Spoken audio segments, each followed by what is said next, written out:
ఏం చేయలేక పంచన కూర్చొని గురుగులాట ఆడుకుంటున్నావా అనుకుంటున్నారా? అలాంటివి చిన్నప్పుడే ఆడేసానులే. కానీ ఇంతకీ సెటప్ ఏంటో తెలుసా?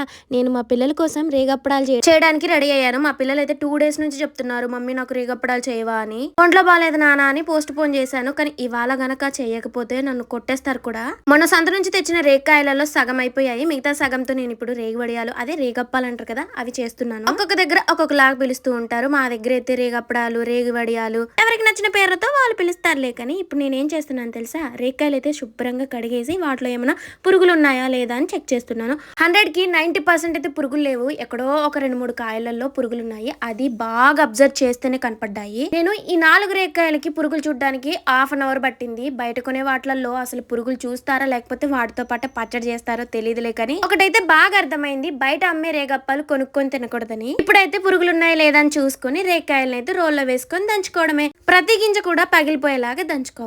ఇలాగా ప్రతి ఒక్కరి లైఫ్లో కొన్ని స్టోరీస్ ఉంటాయి కదా. చిన్నప్పుడైతే రేక్కాయలు తిన్న తర్వాత రేగ్గింజలో ఉన్న చిన్న చిన్న పలుకులు కూడా మేము తినేవాళ్ళం. అంత కక్కుర్తి పరులం అనమాట మా ఫ్రెండ్స్ అందరం గ్యాంగ్. మీలో ఎవరైనా నాకులాగా చేశారా? అయితే కామెంట్ సెక్షన్లో షేర్ చేయండి.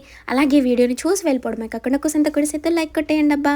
రేక్కాయలు దంచిన తర్వాత పక్కకు తీసేసుకొని కొన్ని పచ్చిమిరపకాయలు, జీలకర్ర ఇవి వేసుకొని బాగా దంచుకోవాలి. పచ్చిమిరపకాయలు దంచేటప్పుడు చాలా జాగ్రత్తగా దంచుకోవాలి, లేకపోతే కళ్ళలో పడిపోయింది. నాకు 2 టైమ్స్ పడిపోయింది. బొగ్గ మీద కంట్లో పడిపోయింది. ఫుల్ మంట వచ్చేసింది. పచ్చిమిరపకాయలు మొత్తం దనిగిన తర్వాత కొంచెం బెల్లం వేసేసుకోవాలి. బెల్లం కూడా దంచుకున్న తర్వాత మనం తొక్కి పెట్టుకున్న రేగిపండు గుజ్జు అయితే వేసుకొని చక్కగా వీటిని మొత్తం కలుపుకోవాలి. ఆ తర్వాత క్లాత్ మీద కానీ ప్లాస్టిక్ పేపర్ మీద కానీ ఇంకా రేగప్పాలు అయితే వేసేసుకోవడమే. బాగా ఎండలుంటే ఒక 2-3 రోజుల్లో రేగప్పలు అయితే ప్రిపేర్ అవుతాయి. మామూలుగా ఎండలుంటే ఒక 1 వీక్ అయితే పట్టిద్ది. మా దగ్గర అయితే బాగా ఎండలు ఉన్నాయి కాబట్టి ఒక 2 days లో మంచిగా ఎండిపోతాయి.